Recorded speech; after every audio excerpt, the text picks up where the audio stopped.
Kaya kung tatagal man sa inyo mga boss to, ay di mas maganda. Pero pagka mga boss, magandang umaga sa inyo. May share lang akong video sa inyo. At saka maraming nagko-comment sa akin na matibay ang black cam. So ngayon mga boss, bago ang lahat, shoutout po natin si boss. Ayan, boss. Taga saan kayo, sir? Ano nga problema, sir? Ng motor mo? Lagutong. Tapos pag uminit, malagitik. Ayan.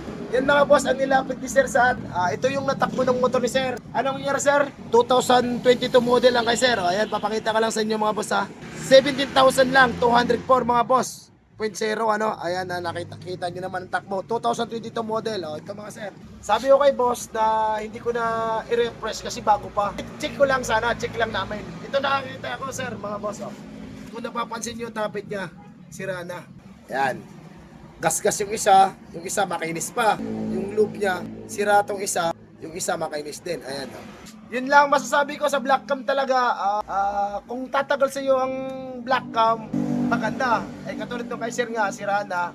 Kasi ito, pag ni-regrind pa or ano, masisira ulit kasi iba ang pagkabakal nga nito. Ulitin ko. Para sa akin naman, sa aking pagkakalam, malambot ang bakal niya, lalo na pag uminit, parang nahilab siya.